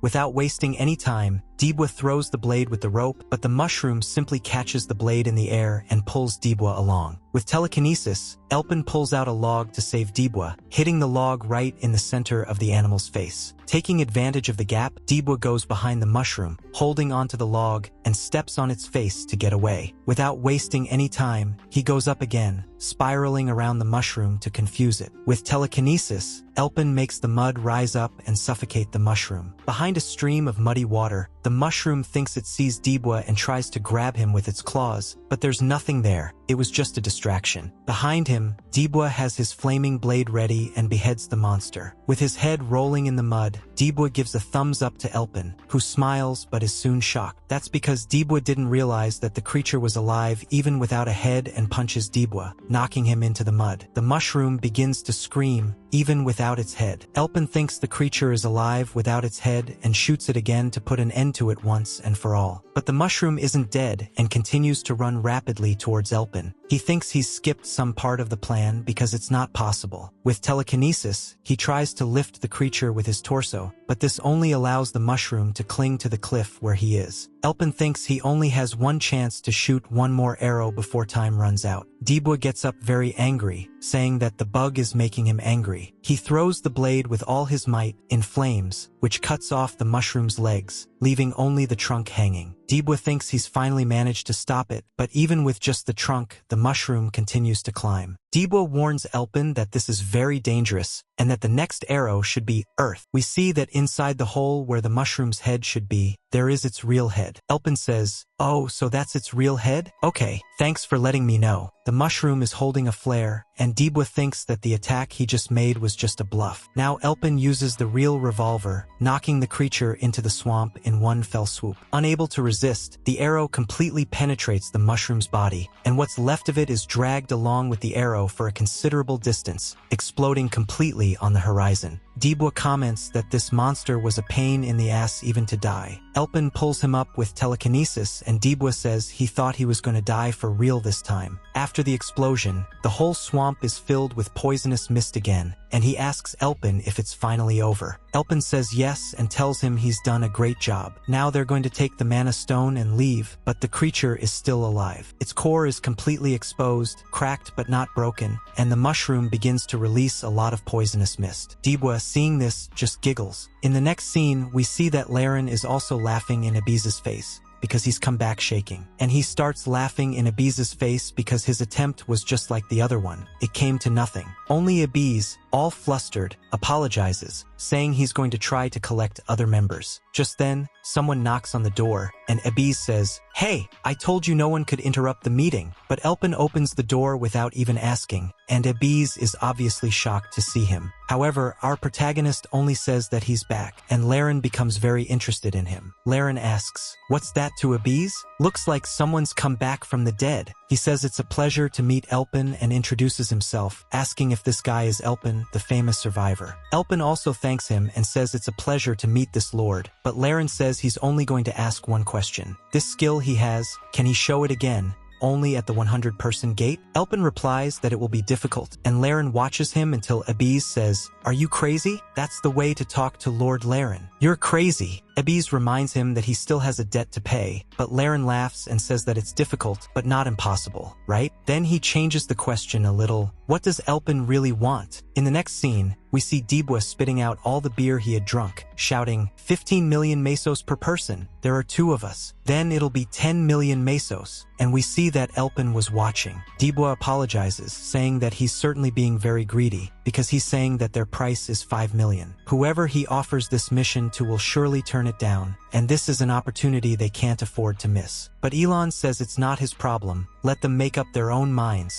while wiping the beer spat in his face. Dibwa argues that if they accept and fail the mission, Ebiz will put them in the Book of Death. Then, suddenly, that tough guy Dangel from before comments that they seem very relaxed, unlike the rest who thought they were going to die. Dibwa starts saying a lot of things, thinking they want to fight, saying that this is how you thank a person who saves you these days. But the two of them just put their heads down and apologize, admitting that Dangel judged the two of them in a prejudiced way, questioning their abilities, and he's very embarrassed and really wants to apologize. The guy is already handing out a bag, saying that it was 1,500 months, but that everyone gave a little extra in thanks, and that they can keep this change because they don't need it. However, Elpin says that the deal was 1,500 months and that he just did the job he was paid for. He asks them to keep the thank you because he doesn't want them to regret it later. They're both a bit shocked by his answer, but Dibwa is annoyed because now he's going to have to count the money. Then Elpin asks if this guy is called Iber, and he confirms that he is a pirate. Elpin wonders if he can do the job he's paid to do. In the next scene, we return to Ebiz talking to Lark. He says he can't do it. 10 million mesos for third to fourth circle adventurers is too much, and there are much better candidates out there. He thinks they should renegotiate that amount. Laren asks if he really thinks that's the right thing to do, because it wouldn't be strange if he charged double that. Ebiz doesn't understand why, but Laren holds out a piece of paper for him to read, saying that this time they're only sending Al Palm's party to represent the Gore Trade Union. Reading the paper, Ebiz is very impressed and asks if this is true. Laren replies that he hopes so, as he paid dearly for this information. Ebiz reads about a guy called the Dark Lord Jean, and Laren prepares to tell Ebiz that the war has already begun. In the next scene, we see a large portal with several campsites nearby, and our protagonist and Dibwa are there. Dibwa comments that he can't believe they've accepted the terms, but Elon tells him to stop getting so excited and concentrate. Dibwa replies, "Oh, don't worry, boss. I have experience now." Elpin is right about Gaper. Then the guys look at the two of them a bit skeptically, and Dibwa comments that the atmosphere there isn't very nice. Then a guy with long hair and a beard introduces himself, saying that there are new faces there. He asks if they're from Gore and introduces himself as Shuin, a class adventurer from the Genis Guild. He introduces himself as C-Class Elpin, and Shuin is shocked. C-Class? How is a second circle C-Class in this place? Then some people come in and ask if they can have a little space over there, and a woman says that they have business to do with this person. Shuin then leaves, and Elpin remembers something. Then we have a flashback of him in the guild, talking about what he has to do. Ebiz says he's already said everything he needs to, so why so many questions? They from Gore are going to work with the Order of the Sign Knights. It is explained that they follow the teachings of the Empress Cygnus. The strongest group is the Order of the Sign Knights, and one of them, called the Symbol of Power, shows an interest in this gate. Ebiz mentions that he is working with them because the quota of people has almost been reached, and as they are powerful, the likelihood of success is greater. He comments that although they have different reasons for being at that gate, the offer was good, so they will work together. Elpin says it won't be difficult if it's just a question of cooperation. Ebiz asks if he really thinks it will be that easy, because even he senses that there is something strange about this group. Returning to the present, the woman introduces herself as Kiri, the leader of the Order of the Cygnus Knights. She comes right out and says that she hopes they don't think they have the same status just because they're talking to each other, and that he should follow her orders in silence. Dibwa is obviously annoyed by her attitude. Kiri asks if they are the only ones from Gore, and Elpin replies that it seems so. She then wonders if the damn guild has given up on everything, as the other guilds groups seem much more structured and have a lot more people. Dibwa notices that the atmosphere has changed as everyone gets closer. Then we see the three Natasha sisters approaching, the girls Ebiz had mentioned to Elpin earlier. Then someone begins to introduce himself, organizing the situation, saying that he was one of those chosen to guide their guard at the gate. His name is Longo, and he explains that they are there as support to get out of the gate. Longo mentions that perhaps the guilds have explained, but he reiterates, if you leave the gate with a legendary item in your hands, it doesn't belong to you, even if it's the only thing you've taken. The right to the items belongs to the respective trade syndicates, the guilds, and they will be paid according to the terms they have agreed. At least they can keep all the mana stones. He warns them that if anyone tries to steal an item, they'll have to face his B-class group. Dibwa notices that Longo has 5 circles and wonders if everyone there has the same level. Longo concludes the announcements and says that everyone can enter now. Obviously, Kiri says she's going to lead and that they should follow. She says they will succeed at that gate, and Dibwa gets pissed off again, asking what about this woman and if they really have to work with her. Elpin thinks that finally all his previous efforts have gone into this gate, one he didn't even get to experience in his previous life. He needs to succeed here because this is where his journey will really begin. While Elpin is concentrating, Dibwa says that he won't help these knights, that if they come crying afterwards, it won't be his fault. They enter a place that looks like a sunny wheat field, and Dibwa wonders what that tall bush is. Then a member of the order asks him if he's there to look at the map and get going. Dibwa wonders if they really have to put up with such people. But when he looks, he sees that Elpin is face down on the ground for some reason. Dibwa asks what he's doing, if he's praying, until suddenly a very loud noise happens and they see a herd of pigs. The group comments that there are a lot of these animals and that they need to run. Kiri asks what they're doing, telling them to split up, but to stay close to each other, at least in pairs. The other guilds begin to disperse as the herd cuts through the undergrowth. It's strange, because they're monstrous pigs with a Christmas bough on top, and they're chasing everyone. As they run, Kiri says they're lucky the pigs didn't come after them. However, one of the order warns them that they have a problem. The people from the Gore Guild have disappeared. In the next scene, we see Dibwa saying that he can finally relax and asks Elpin how he knew the pigs were coming. Elpin replies that, from experience, this kind of monster loves to graze there. They are called ribbon pigs, with an average body length of 2 meters, and are extremely violent monsters. They tend to act in groups which usually number in the hundreds or even thousands. They are difficult to deal with, but not impossible to hunt. However, the other guilds will certainly avoid them so as not to waste energy, since nobody knows what kind of monster might be out there, and they won't end up wasting energy killing pigs with tape on them, will they? Elpin reflects that, in his past life, everyone who entered died. Dibwa turns to him, wondering what he's thinking, when he steps on a trap and several sharp logs are heading his way. But luckily Elpin saves him. Dibwa wonders why there's a trap there and what would make someone do it. We see another group falling into a similar trap, but the guy manages to reflexively cut the trap. The guys warn each other not to let their guard down. This kind of small trap isn't enough to kill them, but it will waste energy and supplies and could leave them trapped by a monster. This trap is the specialty of a monster called Hops, who specializes in this kind of thing. The person talking says that they are difficult to deal with, and the masked guy comments that to have this kind of creature there means that the gate is going to be difficult. He advises his group to take advantage of the situation and make sure no one falls into any traps there. But when he turns to look, one of his companions is already on the ground with his head decapitated. In fact, all of his companions have been decapitated, and then so has he. We see that it was another adventurer who did it. In the next scene, a wizard, somewhat isolated, wonders who did it to attract the pigs and distract the people. However, it worked for him too, and it's a good opportunity to start working alone with nothing in the way. Suddenly, he hears someone behind him saying that it doesn't look like they're going to help each other much there, and that they should start the fight soon. We see that those people, the 3 sisters, are paralyzed. The magician tells them that this kind of magic doesn't work. If they try to move, they'll be paralyzed for at least 30 minutes. One of the sisters asks why he's doing this, and he's surprised that she was able to speak even with the magic affecting her body. Realizing that they are very powerful, he decides to finish them off to avoid problems later. When he kills the first one, the other 2 are shocked and terrified. The wizard also wonders why he is doing this and says that it will be easier to understand if he explains it like this. It's all for Mr. Black Mage. With an arrow of fire, he kills the 2 sisters in one fell swoop. This guy seems to be too lazy to do his job. We return to the scene of the guy drinking a red liquid from a cup. He was the kneeling guy who promised to carry out the mission, but his leader says they've been hiding for too long, gathering power and swarming. Now is the time to prove their efforts. The wizard says he won't let his master down. The master gives the wizard a gift, a flaming feather, and says that he will not accept any failure. The wizard wonders whether he should feel happy about the gift or sad to hear it, since he can't fail. He will have to take this very seriously from now on. In the next scene, we see what looks like a goblin camp, but it's actually a camp of hobs, those little creatures that make traps. Dibwa is desperate to see this and asks if they are all BZ. Elpin calmly replies that he's sure he explained to him that there's only one BZ in that camp. However, these beasts are very tough and strong, so taking on any of them is risky. It seems that they are plundering the items of dead adventurers to strengthen themselves. The worst part is that some variants of Hobbs are able to use the abilities of the items, and this dashes all of Dibwa's hopes. He thinks that they're practically an army of adventurers and that they won't face this alone. Elpin says, "Ah, you catch on quickly. Good job." But Dibwa gets more desperate, exclaiming, "No, boss, you're joking. Are we going to face this alone?" "No, you're going crazy." Elpin asks, "Well, didn't you want to work separately from the other groups?" Dibwa replies that it's because he has no idea what these Hobbs are capable of. In the next scene, we see a patrol of Hobbs walking through the forest. One of them almost hits Dibwa, but he manages to dodge the spear. Dibwa thinks Elpin did it on purpose. Rob almost punches him, but Dibwa uses the handle of his spear to stretch out and dodge the blow. Without wasting any time, he attacks him again. Dibwa is furious because this animal has shouted in his ear, giving him a dry hump. Without difficulty, he manages to cut Hobbs' legs off, and with him lying on the ground, it's time to finish him off. But even so, kneeling with his leg wounded, Hobbs manages to dodge. He prepares to punch Dibwa in the face, and the punch is so powerful that it knocks Dibwa into a tree. Dibwa comments that this animal won't die easily. Rob jumps up and simply breaks the tree, but taking advantage of the gap, Dibwa rips his arm off with the spear. Hobbs grabs Dibwa's face and slams him to the ground, but Dibwa grabs Hobbs' arm with his legs and starts throwing punches, twisting Hobbs' arm to get him to let go. When he succeeds, he walks away and returns with the flaming spear. A while later, we see a dead Rob, and the two are together again. Dibwa says that he didn't think his boss would interfere to help him, but Elpin says that he's already proven himself, since he can kill the bugs on his own. Now it's proven that he can handle this camp, isn't it? Dibwa replies that if he does, he'll get his ass. That's right, because he's starting to doubt this suicide mission even more. Suddenly, something shocks Dibwa. A group of adventurers is completely decimated, with limbs to one side, heads to the other, and equipment scattered everywhere. Dibwa realizes it's the Knights of Cygnus. Then he sees something that looks like a surviving knight there. Elpin approaches, asking what happened there. The knight replies that it wasn't a Hobb that did it. It was a troll, but not a creature troll, but a player troll. The scene switches to Abiz, who is pondering something, and it is explained about the trolls. You know, in your little game, when you're playing multiplayer and there's a guy on your team who's doing a lot of nonsense on purpose. That's pretty much it. They're adventurers who pretend to be good guys, get information, and murder the other players. This is because if they kill everyone and leave the gate will disappear along with all the evidence of their murders. Abiz says that it doesn't make sense for there to be trolls at this gate because it's too difficult, and even if they brought heavy equipment to carry out this kind of mission, outsiders would get suspicious. Abiz thinks that it must be a guild doing this because if it isn't a guild, it will arouse a lot of suspicion. But at the same time, why would it be a guild? If they found out, it would create a war between the guilds. So it doesn't make sense either. Except that Elpin seems to have figured out what happened because he didn't see that blonde girl among the dead. So she was a traitor, and the knight is very angry because he should have realized that there was a traitor. But it had to be Miss Kiri. Elpin says that he doesn't understand why a troll would be part of the Knights of Cygna, and the knight thinks that it doesn't make sense to believe that she did it coldly either. But he remembers that she told him before she left and after she had killed all his companions. She was a troll serving the black magician. Dibwa is shocked, but Elon not so much because he never has a reaction, does he? So why am I telling you this? It is explained that 800 years ago, the one who was transcendent threatened the Maple World with his many followers, the Black Magician. To defeat him, 6 heroes took on the task. However, the battle turned completely in favor of the Black Mage and his forces when the 6 heroes who took on the task were sealed together with the Black Mage and his army, followers of chaos. The allied forces began to retreat, excluding all of the Black Mage's followers. Elpin thinks that every citizen of this world knows about this story, and Dibwa thinks that a follower of the Black Mage was here. Elpin says it's not time to worry about the monsters. They need to find this traitor now. Elpin asks if the knight wants to go along, because he knows his enemy, and he says that's all he wants right now. In the next scene, we see Kiri running from something, and that mage also serving the Black Mage. William welcomes her, who was accompanied by another assassin who was beheading other adventurers out there. William thanks her because she was the one who dealt with the pigs. Now they can carry out their plan slowly. He asks her if she received the gift he gave her, only for her to draw her sword and ask who they are. In the next scene, we see Dibwa helping that knight, asking him if he's in a lot of pain. He replies that he's fine and that he's going to accompany them on this mission. Dibwa says that they'll find her soon, and the knight replies that that's very good. Only he's actually the traitor and had the dagger ready with black magic. In the next scene, we see Kiri facing the assassin, and William comments that it's impressive, as expected from the captain of the knights. He wonders how long she'll last, but she uses a magic called Radiant Sun. The assassin nevertheless charges at her, but it's no use because she completely breaks his block, destroys his sword and his body together. She faces William and says that if he doesn't want to die like him, he needs to tell him what his purpose is there. William tells the other guys who were surrounding her to kill her, and several assassins go after her, until someone appears to chop them up too. It was our friend Dibwa. We have a flashback to when the guy tried to stab Dibwa, but his hand was pulverized by a flaming magic. Dibwa wonders what just happened, but as the guy writhes in pain, screaming for the hand that was ripped off, we see that it was Elpin who did it. Dibwa asks his boss what's going on, but Elpin replies that it happened exactly as he expected, because his performance, my friends, what a terrible thing. He apologizes, but he's not used to believing people. In the present scene, the wizard comments that this is very strange, to think that an intruder has shown up at the party. Another guy tells William that if this Gore guy is alive, it means that the other assassin is dead. William says he knows this. He always thought that Pitin never looked like he'd be able to fulfill his mission. He even took a chance to pretend he lost to Miss Kiri. He says it's all very stressful, but since they seem strong, they'll have to use their elite members. He warns Dibwa to be careful, but Dibwa knows. He knows that these guys are perverts, so they go after Dibwa, and both he and Kiri are ready for combat. The first attack is deflected by Dibwa, who is narrowly missed by the halberd. Just as Dibwa was about to attack, his blow is cancelled because he is forced to dodge another attack from a distance. While he was looking at the person who shot him, someone else appears and unceremoniously makes a huge cut across Dibwa's back. The guy, all proud of himself, says he's going to kill him quickly so that he doesn't suffer too much and uses a flaming attack with a wide cut. And here he asks what the brown hair is doing, but he easily dodges the guy's attack and asks who he thinks he's dealing with. With his halberd, he splits the torso from his enemy's legs. The other assassin tries to get revenge on his friend by trying to hit Dibwa, but he dodges everything and prepares another flaming attack. The guy dodges and wonders why this guy is so strong. Kiri, disappointed, kicks one of the assassins towards the other and asks if they really call themselves elite. The assassins begin to realize that they're in trouble, and William finally speaks up, saying that it looks like he's going to have to fight too, right? Preparing a fire arrow, he comments that they've already wasted a lot of time there. Dibwa sees that the fire arrow is heading straight for him and thinks that it would be much faster than his boss's arrow. Then a big explosion happens where he was, and William says that his fire arrow is on another level. He would never be able to dodge it. He says that now that it's over, they can clear this dungeon, but he comes across something that shocks him. Dibwa is unharmed, and Elpin is there. Elon gives him that famous stare, and William wonders, who the hell is this guy? Our protagonist uses his telekinesis and tells them that another guest will be arriving soon. He was using telekinesis to guide the pigs towards the enemies, and by the time they realize it, it's too late. They are completely run over by the herd of ribbon pigs. The pigs were in a frenzy, but they managed to kill a few of them. William comments that this guy has really made trouble by bringing in this herd and tries to call for reinforcements, but everyone is busy, too stunned by the damned pigs. He tells the group that they'll have to regroup before they do anything again. William thinks that if somehow that wizard he faced gets out of that gate, it will be a big problem. He says this about Elpin until they go to investigate the area and see that there are some footprints running away. The guy starts warning William,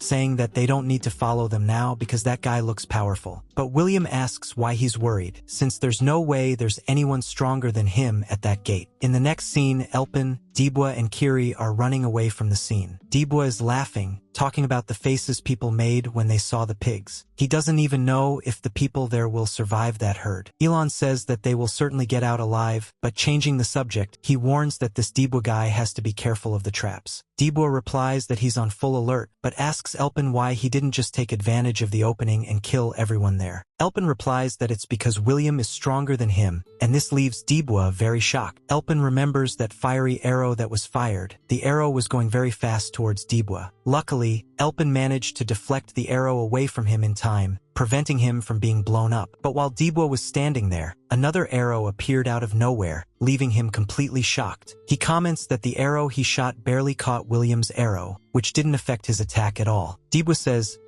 "Come on boss, you can stop joking now." Elpin asks why he would joke about something like that, and Dibwa replies that they'll just run away. Elon says, "Yeah, right," and realizes that the two circles he has have expanded to their limit. The circle, depending on its thickness, even using the same magic, will have a difference in speed and power. And since he's at the peak of the second circle, they should be equal to or even stronger than that guy. However, his magic is beyond comprehension. Seeing how this guy managed to enter the gate, Elpin is sure that he is also second circle, but somehow his ability is much stronger. Elpin concludes that this guy is the strongest adventurer inside that dungeon. Dibwa asks what they're going to do now, if they're going to use the Hobbs tactics. But Elpin says that won't be easy, because the Hob are different from those pigs. They could find out that they're enemies and use that against them. Dibwa says that Elpin is crazy and doesn't understand the situation. Elpin argues that the most important thing is that a follower of the Black Mage was hiding among the Knights of Signa. This is the most important piece of information that determines the fate of the Maple World. The first thing they have to do is get out of that gate to report it. Kiri says that he should give up that gate, but Elpin replies that passing that information on is pointless. Kiri says she knew he was just a little slave, as expected, because he's still after money. But Elpin asks what will happen after she leaks this information. Does she really think this is the best way to get rid of these undercover people? These traitors have been hiding for hundreds of years, taking root. If they just cut a branch, it won't solve anything. They need to dig deep to get them out, because once this information is leaked, they'll go into hiding and no one will ever find them again. They will become parasites on the Maple World. Kiri starts shouting at him, saying that this won't work, that won't work. So what will work? He doesn't have to talk a lot of shit if he doesn't have a plan. Right now, they're being chased and they just need to get out of there. But Elpin insists that they need to make it clear who the real hunters are in this place. In the next scene, we see the assassins hunting our protagonists. One of them says they need to find them quickly before they run out of the gate. Suddenly, Dibwa appears behind him, but he manages to dodge the halberd. The other assassin comments that Dibwa is very stupid for coming towards them, but suddenly he is hit by a log trap activated by Kiri. Dibwa wonders if this guy really is a professional, but his attack is blocked by the other assassin. However, Dibwa manages to dodge his dagger and lands a knee on the assassin's chin. After that, it was punch after punch. Dibwa wasn't forgiving and the guy was being destroyed in the process. The little girl with the crossbow in the back is wondering what's going on, but just then, Kiri appears behind her. The little girl narrowly manages to dodge the sword, but now she doesn't seem to be in a very good position, because she is forced to use her crossbow to block Kiri's sword. Kiri then tells her that she shouldn't be looking the other way while she's in combat, as she's already very annoyed with them. In the next scene, we see William in isolation, saying that the fight has already begun. But there's one particular person he's curious about. It's Elpin, who has just appeared. William says it's time for their fight to begin too, and they start a duel of fire arrows. The first to dodge is Elpin, but he returns with a curved telekinesis arrow. William, watching, says it's wonderful. A big explosion happens, but Elpin doesn't even react, because he knows it's not enough. Suddenly, something rises out of the smoke, and by the time Elpin realizes it's just a rock, it's too late. William was behind him, preparing a fire arrow, and another huge explosion occurs. The forest catches fire, and we see William emerging from the flames, but Elpin is standing unharmed. William asks if he's just canceled the arrow, surprised that he didn't know Elpin had all that power. He asks how he did it, but Elpin doesn't even react. William says that he doesn't seem to be the type to talk much, and that's okay because nobody talks in the middle of a fight. Firing another arrow, he says he'll find out for himself. To return the arrow, Elpin uses a revolver, and William thinks he's using telekinesis to make the arrow spin on its own axis. He says he's never seen anything like it before, and this time the explosion was so big that it could be seen from far away. William says he's never seen this kind of telekinesis before, and it seems that Elpin is the kind of person the others call a genius, which he hates the most. William then says that he's finally finding some fun at that gate and asks Elpin to show him everything he's got. But Elpin uses telekinesis to put a rock in front of the arrow, giving him time to dodge it. William says it's not time to play hide and seek and uses telekinesis on William. An arrow almost hits him in the head, and he wonders where it came from. But our protagonist doesn't stop using telekinesis, and the arrow keeps going back and forth, trying to hit William, who easily dodges it. He says no more games and throws another arrow, but to return it, William uses his revolver. The explosion that happens completely obscures their vision, and William says that he has finally used up both of his abilities. He then uses his poison breath ring, and this mist completely covers the area where Elpin was standing. The whole forest becomes contaminated, and William comments that the poison breath is very useful, but it leaves him very exposed. However, Elpin is a user of fire and telekinesis. William has created a perfect loophole, because now Elpin will have plenty of recharge time between his fire arrows and won't be able to do anything in that poison cloud for the next 30 minutes. William says that since his fire arrow is also recharging, he'll have to finish Elpin off with his dagger. This is his favorite moment. He can't wait to see Elpin's desperate face and wonders how long he'll cry, or if he'll cry at all. But before he knows it, Elpin is already in front of him, preparing a punch. Without any difficulty, he smashes William's can. His face even pops out and he flips over, all screwed up. In the next scene, we see a flashback of the big guy talking to Dibwa. He asks how Dibwa beat the clown mushroom poison. He says that it's not all right now, since his boss has left. Dibwa replies that if he tells the secret, he'll pay the bill too. Dibwa says it will be useless because he couldn't even do it if he wanted to. Elpin calls this ability the closed room, a skill that uses telekinesis to suck in and capture air. Dibwa says that when he thought the two of them were lost, Elpin sucked up all the poison, and Yuru comments that this is cheating. Dibwa says exactly that. If there's one person who's a cheat, it's his boss. We return to the scene with Elpin, who is punching and kicking William. When William tries to use a skill, Elpin hooks him and breaks his teeth, making him bite his own tongue. Elpin then hits him with a series of punches to the stomach until William is thrown against a tree. Elpin pulls his staff back with telekinesis and prepares a fire arrow to finish William off. William reacts to this, and the fire arrow only grazes his arm. We see that he sacrificed his arm to dodge the arrow. William again uses that ring with poison power, but our protagonist uses the closed room and starts sucking all the poison out of the area. Elpin thinks that William was just pretending to be crazy, since the poison wasn't working, probably planning to get his staff back. What Elpin doesn't notice is the huge fireball approaching him, which he wasn't expecting. William starts laughing wildly at the situation, saying that he's going to tear Elpin to pieces. The fireball causes immense destruction, and we see Elpin at the end of the road, all screwed up and slumped over. He thinks he let his guard down because he didn't think William would have fire orbs hidden up his sleeve. He realizes that he certainly wouldn't have made that mistake in his past life. As the orbs head towards him, Elpin comments that he lost his touch a little while he was beating up the other guy. Dibwa hears the explosion and wonders what happened to his little boss. Meanwhile, Kiri is already ripping the head off another of the assassins. She tells Dibwa to stop fooling around and finish the guy off right away, but he doesn't even have to do that, because suddenly an arrow goes through the killer's eye. The arrow was fired by a group of hobs running towards them. Dibwa comments that it's taking a while for these critters to show up and says that they're just hobs, and they'll finish them off quickly. But Dibwa warns them not to underestimate these monsters and notices that there seems to be a very strange hob among them, who is sitting on a throne. Back to the fight, William is wondering if he's finally dead, but it's William himself who starts spitting blood. He comments that Elpin wasn't so bad and thinks he would have taken him that far. He asks if he should have asked him his name before killing him, but he tells himself it's Elpin. William is shocked to realize that Elpin is still alive. Elpin then tells him to remember his name well, because it will be the last one he ever hears. William compares him to a cockroach that won't die, but thinks that this is pointless, since at this point in the fight he won't be able to do anything. Elpin says he's given up using magic and is holding a mana core. Seeing this, William starts laughing, saying that he's crazy, trying to kill himself to absorb the mana from that stone. William continues laughing, saying that in order to level up he needs countless experiments. But Elpin replies, yes, countless experiences. William is shocked to see that a third circle is forming on Elpin's arm. Elpin claims that he has enough of those experiences. William jumps on him, claiming that he's bluffing and that he should die soon. He shoots 2 fire arrows at Elpin, but Elpin manages to get through William's 2 arrows with a single fire arrow. He shoots the fire orbs again, and with telekinesis, he creates a revolver with the arrow. William wasn't expecting that. The last thing we hear before the explosion is William shouting Elpin's name. We see Elpin's expression, all bruised, and the path of destruction he has caused. The only thing left is a piece of William's legs, and nothing else. Elpin then says he forgot to ask his name. In the next scene, we see several Hobbs patrolling an area, and Kiri is hiding with Dibwa, who looks shocked. She wonders how they ended up like this. We get a flashback of Dibwa preparing for combat, where he manages to kill several Hobbs with his attack. Now he's there, struggling to kill a Hobb, wondering how Dibwa manages to deal with them so well. Dibwa replies that it's very easy because he now understands the attack pattern of these monsters. When a Hobb prepares to throw a punch, Dibwa manages to dodge quickly with his halberd. Just as he was about to kill another Hobb, a fireball hits him, taking him along with the explosion. We see that it was another Hobb who did it, the one sitting on the throne, who threw a flaming orb in his direction. Dibwa realizes that he didn't know monsters could use items and that this is going to be a lot of work now. They have no choice but to hide until Elpin returns. Just then, a Hobb tries to grab them, but Kiri manages to escape in time. However, several Hobbs have found the place where they were hiding. Another Hobb intercepts Kiri from the front, and she is forced to pick up her sword. Only first she throws Dibwa up, kills Hobby, and then catches him falling through the air again. She says that these people are the most difficult to deal with, but if it's one at a time, she'll be able to do something. Suddenly, another huge fireball passes in front of her, like a train, and she thinks that she won't be able to cope with this one. Another fireball is heading their way and completely blows up the area where they were standing. Hobby Ray starts laughing in their faces, but out of the smoke emerges Dibwa, and Kiri wonders when he got up. Without saying anything, he takes off in Hobby's direction. Of course, the Hobby King sends his army in Dibwa's direction, but he kills them one by one from the front line. Even with the Hobbies hitting him unawares, he manages to dodge the attacks, turning his back to strike back. The Hobby King tries again to hit him with a fireball, but he's thinking it's unbelievable. After seeing Dibwa dodge everything, she wonders if this guy really is a first circle. He goes all out with his blade, but just as he's about to hit Hobby Ray, he's hit by fire magic and falls back into Kiri's arms. Hobby's mouth is all screwed up, but he's still laughing at Dibwa's face. He summons another fire orb and tells Dibwa to stay back because now she's going to take over. But just as Hobby throws that orb of fire, a revolver intercepts it. Robin didn't understand until he saw that the other magic was stronger than his, and he was simply wiped out by Elpin's revolver. Kiri is completely shocked by this, but we see our protagonist using a staff in his ring, saying that it seems he was just a little late. In the next scene, outside the portal, we see that support guy there, who is sleepy. He says that it's been 4 days and none of the people who went in have come back yet. He says that this mission here would be nice and he'd make a little money, but he doesn't believe in it anymore and he'll never take on a defense mission again. Suddenly, he sees people running and wonders what's happening now. The portal begins to crack and break apart completely. As the portal crumbles, one of the team tells him to call a priest. The guy asks him to report the situation. What happened? He says that some people have returned, but that the gate is broken. He wonders if these people have really returned. Only Dibwa, Elpin, and Kiri. By the way, I thought Elpin hugging Dibwa was very cute. In the next scene, Elpin wakes up in bed, still beaten up, and the support guy is there waiting for him to wake up. But the support guy doesn't give a damn about Elpin being all bruised up and goes on, telling him that now he has to answer his questions because only 2 other people from the Gior Guild have left the place. He asks what happened at that gate, and Elpin wonders. Only 3? But Elpin isn't that surprised because he says that was one of his guesses. The support guy tells him to answer correctly, unless he wants to lose the life he worked so hard to save. Elpin says that there was a demon inside and that, if the support guy had a pen and paper, he would draw it for him. He goes to ask something, but the guy gives in and gives him the pen and paper. In the next scene, in a tent, someone shouts that it doesn't make any sense. It's like a big meeting about what happened, saying that there were 100 people and that everyone died except 3. Everyone wonders if it wasn't just a red gate. No one was buying this story that everyone died to a monster inside. These guys are saying that the adventurers inside shouldn't even sweat facing red gate monsters. One guy complains that his cousin was in there and that he certainly wouldn't die to it. The support guy says that maybe Elpin isn't lying because he drew a green hobby, that Hobby King who was shooting fire orbs. The guys start to get more skeptical, saying that this kind of hobby can use items and that they're very intelligent, apart from the fact that they have an army. Another guy comes up and says he can't accept that because the Natasha sisters would never fail at it. The support guy asks what he means by that, and the guy with the mustache says it doesn't make sense unless he's an undercover troll. But then Raniel's people ask if no one can hear the real situation from inside the gate. It seems that the people who survived were 3 of the same group, and Abiz was there too and says he can't hear all that crap. He guesses that the GOR people who betrayed the others weren't simply one of the people from his guild who became a third circle inside. The guy with the mustache wonders if he's trying to say that the GOR people are better than those in his guild. He replies that if GOR had that much talent, they wouldn't be in 10th place in the guilds. Abiz replies that it's because they're new to the market and will soon rise. He and the mustachioed guy start to laugh the most fake laughs on planet Earth. The support guy thinks, oh, these guys aren't going to stop. But the guy with the mustache tells Abiz that, in any case, he has to prove that the GOR betrayed the staff. Abiz replies that they didn't bring any items out of the gate and would have no reason to do so. In the next scene, we see Elpin being released from interrogation treatment and thanking the support guy for taking care of him. The guy asks if it's okay to let these guys go, but he asks, well, did we get any closure from all this by any chance? The injured guys were leaving until suddenly he saw a little snail. He says that's not possible, that it really did follow them. And we see a little snail with a flower on top. In the next scene, it's a flashback of Kiri wondering why Elpin was hesitating. She says that they've already killed the black mage and also the hobbies, and now Elpin wants to throw the items away. Elpin glares at her, and we notice that he seems to have a new item. Elpin says that the right decision is to take the item and throw it away, but the item he took was a phoenix feather. Simply by holding this feather, he increases the production of fire magic by 30%. Unlike other items which don't accumulate, this is an item that can have its powers accumulated. In other words, with 2 feathers, you increase it by 60%. Elpin thinks that this is probably the reason why everyone was exterminated here. This item is very rare and he has to take it with him whatever the cost. But he tells them not to take it because they'll be suspected of trolling. It was Elpin himself who told them that. She tells him not to be greedy and for them to get out of there as soon as they're near the exit gate. Just then a little flower appears and shocks them both because it's the pet snail. Unlike other monsters of the same type, it doesn't attack, but sniffs and collects items. The more items it collects, the bigger its shell becomes. He says that the first time he saw this creature was in his past life, until the snail pulls 2 feathers out of his shell. Here, he wonders how he knew how useful this snail was, but thinks it's better to try and use it than to leave empty-handed. He asks what he's planning to do now, and Elpin tells her not to be in a hurry, because, since the black magician subjects have infiltrated the Knights of Signa, they should be careful about gathering this kind of information now. If they're not careful, they could hide even more from now on. Elpin says they'll be back soon and to wait for them. In the next scene, someone is reporting all this to the Black Mage, saying that everyone died and that it was a failed raid. The guy reporting it says that they were probably wiped out when they encountered the boss in that place, and only 3 people from the GOR made it out alive. Yes, there were suspicions of trolls, but their guild was not mentioned, only the GOR. This was completely nullified because there wasn't enough evidence. Fortunately, they weren't exposed, even though the mission was a failure. This person who is speaking says that they are going to prepare for the next mission, and we see that the Black Mage has said nothing so far. He simply asks now if they haven't been caught. The Black Mage says that their plan was to kill all the other parties and kill the boss. So at least one of the 3 who survived surely saw William, but there was nothing like that in the reports Elpin made. The woman there wonders if there was really any need for him to do that, because even if he did, there are already a lot of people in various trade unions undercover. He says that maybe he realized who was behind it. Elon must have realized that they are followers of the Black Magician. I just realized, he's not the Black Magician I was calling him, he's just the leader of the corrupt guild. What do I call him now? Fuck. He wonders if they know this information and that they're gonna spread the word that they're trying to get the Black Mage Lord to return. The woman is shocked, saying that if this is true, they are in danger. She says that they need to cut off contact with the people who are undercover now, before things get out of hand. But the guy is saying that this is an invitation from Elpin and that he'll definitely accept. It's just that they'd better make another plan at another time. He says that the GOR could be the first guests. In the next scene, we see a flashback of Dibwa. He lived in hell, suffering from poverty. He could only dream of being a normal human. All he could do was watch his sister suffer every day from that black blood disease. He couldn't even send his family to the afterlife. This place has always been hell, until we see someone talking about there being someone left. This woman, holding a halberd, says that this guy seems to be having a hard time and asks if Dibwa wants help, but he just tells her to get out of there. That was his first encounter with Aaron. In the next scene, we see him killing several monsters with his spear, celebrating that he's in first place in terms of the number of monsters killed. One of the people says that today is all about cleaning up this garbage and that Dibwa is trying too hard to show up. Then Aaron says that everyone seems to have noticed, right? Well done. And we see that she's standing on top of a huge pile of monsters, and Dibwa thinks that a year has been enough time to change her outlook on life. A heroine who doesn't let her emotions get the better of her, but fights with a warm heart. She has protected her people and taken the lead in creating a path. Watching her, a light fell on his world, and his goal became to help her. Then the guys start making fun of him, saying that he's been pretending to be good by killing the monsters since way back when. He replies that he's not in the best condition right now, and they say, of course, the great Sir Dibwa. One of the guys asks if, since he's the proudly proclaimed disciple of Aaron, he could kill a stronger beast to be recognized. Dibwa gets all embarrassed and asks him to stop saying that. But Aaron is focused on the path they're following now and says that it should be the right one, but somehow it's a little different. This place has always existed under these mountains. In the next scene, we see a little girl talking to Aaron. She's asking a lot because it's too dangerous for her to go into that abandoned mine in the Cordilleras alone, and there's no one who wants to go with her. She needs Aaron's help to find her brother, and Aaron says she's come to the wrong person because she doesn't accept personal requests. The clause that says taking her is compulsory is inefficient. Although she can be guided by a piece of paper, she must know that, as the third circle, she's going to be nothing but dead weight. Besides, there's no guarantee that her brother is alive. Aaron suggests she ask another adventurer. Only Dibwa shows up saying that they are probably the girl's last hope, and before the last day, no other adventurer had entered the Cave of Trials. He wants to help that little girl and asks her if she can't reconsider, because he's going to guarantee her safety. In the next scene, they're entering some completely destroyed ruins, and Aaron asks if that corpse is her brother. She says no, and Aaron says she can be relieved, but wonders how that person died because it doesn't look like he was killed by monsters. Aaron concludes that it looks like he's been dead for over a week. The little girl says that she remembers that person until a stone trap falls on them. When the smoke clears, Dibwa saves the girl and wonders what happened. Then a golem called Zakam appears. Dibwa moves in, but it's Aaron who defends the attack. She gives her plan for the fight, and Dibwa jumps in. The rest of the team joins in too, and a general fight breaks out against Zakam. But that little girl seems to have seen something. After the fight, Dibwa, tired, says that the bug is really hard to kill. One of the guys asks where Shannon is, the little girl, and Dibwa can only find a stuffed animal of hers. He wonders if she got into that hole and why she would do it on her own. Aaron tells them to get ready, because whatever's inside isn't looking good, and asks what's wrong inside. But Aaron says she's not sure, but there's something dangerous. Dibwa says it's his responsibility, and he's going to bring her back. One of the guys tells him to calm down because Aaron has just said it's too dangerous. Only Aaron herself says she's going with him,